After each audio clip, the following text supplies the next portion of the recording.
Hi there. In this tutorial, I'm going to show you how to make a button using not physics, but the XR simple interactor in Unity. We're going to use hover to trigger some game objects to become active so that we can kind of make an interactive button without having to do any programming. So I'll show you what I mean. I'm going to start by grabbing this yellow cube and duplicating it, and then I'll move it over here so we'll have a second table to start with. And then I'm going to make a cylinder, and I will call this button base, and the button base is going to be shrunk down pretty small, and we'll put it over on our table somewhere like here.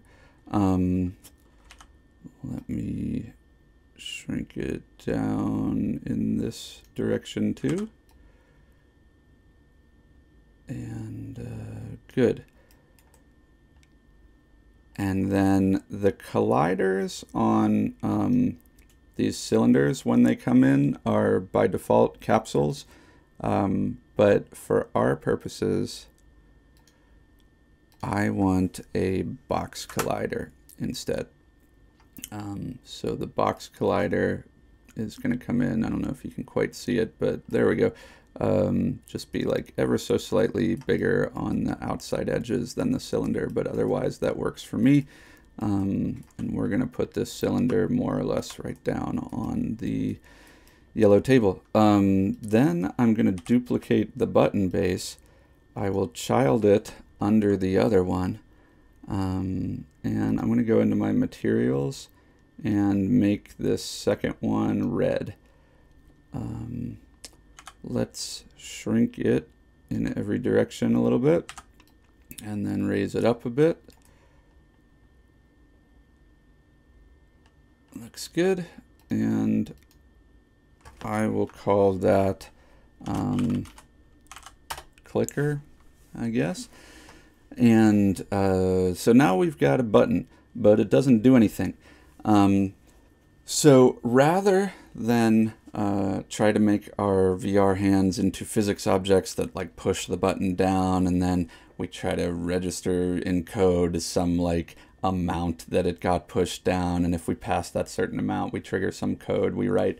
I'm going to try to do this all sort of in the GUI, in the components and stuff like that, using the XR interactions.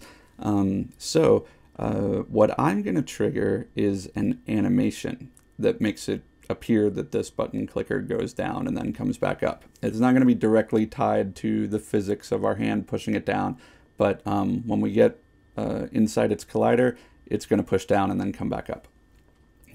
So to do this, we're going to, in our assets, create a new folder, and I will call it animations.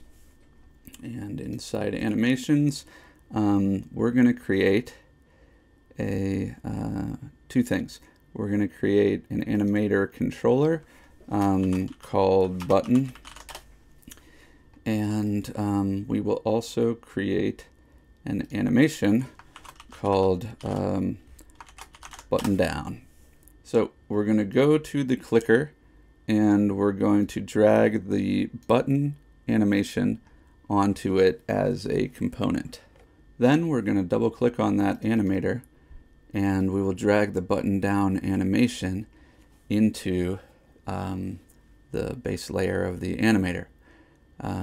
So now we double click on button down. Now that we're in button down, we hit add property, and we're going to do transform, and we're adjusting the position of this button. So let's go out to scene.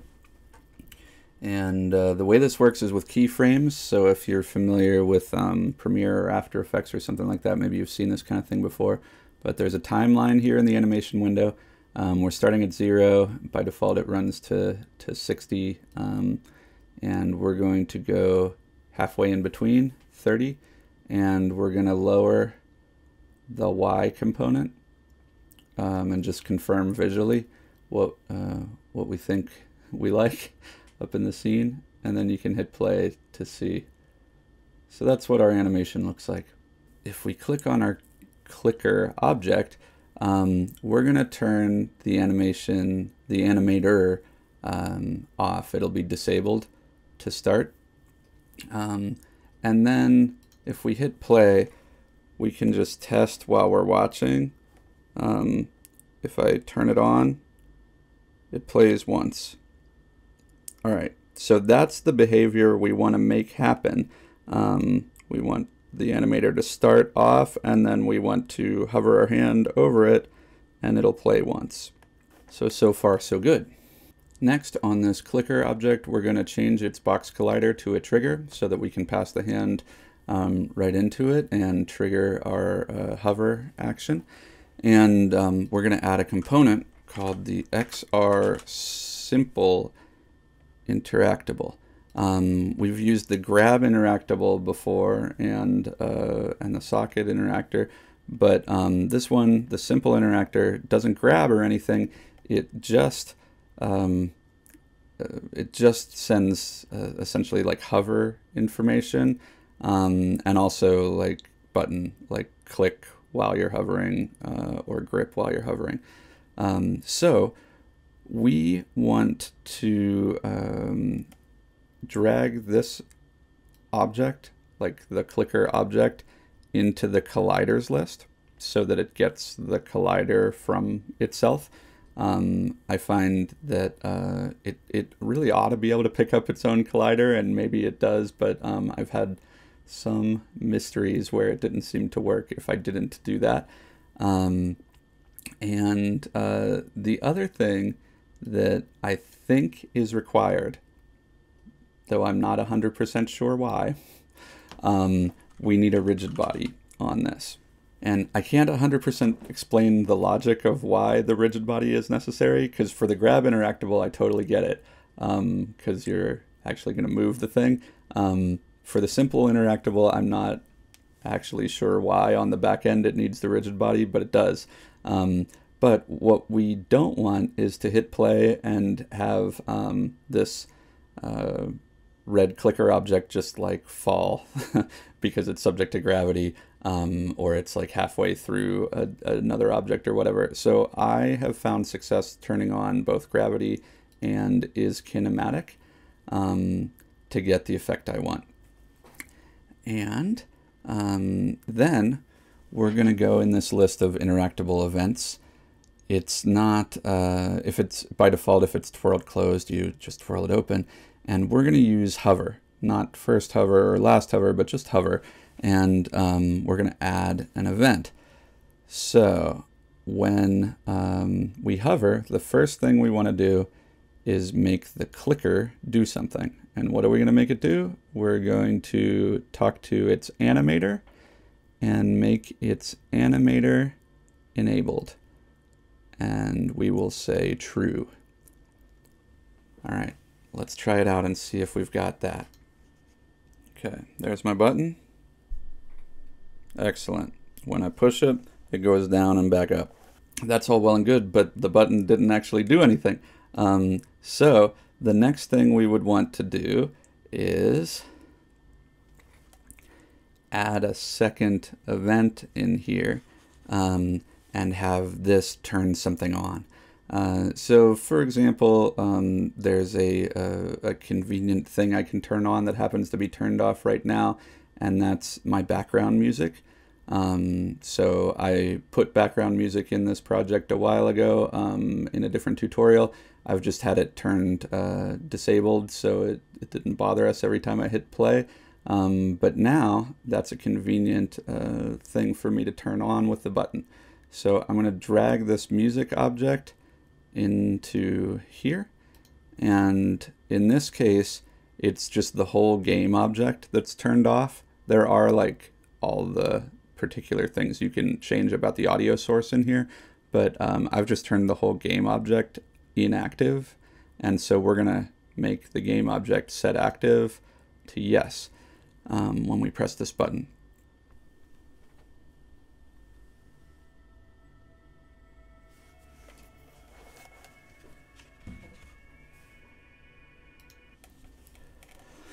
Okay, so there's the music playing.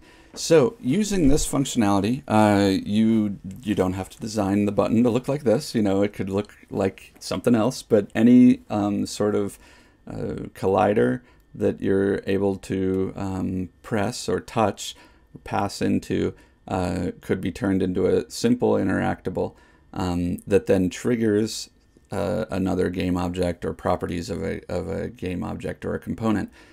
So here now we ran an animation on the button and we turned on a music audio source game object, but we could also run an animation on something else. You know, if I wanted to, I could make an animation that makes this wall fall down.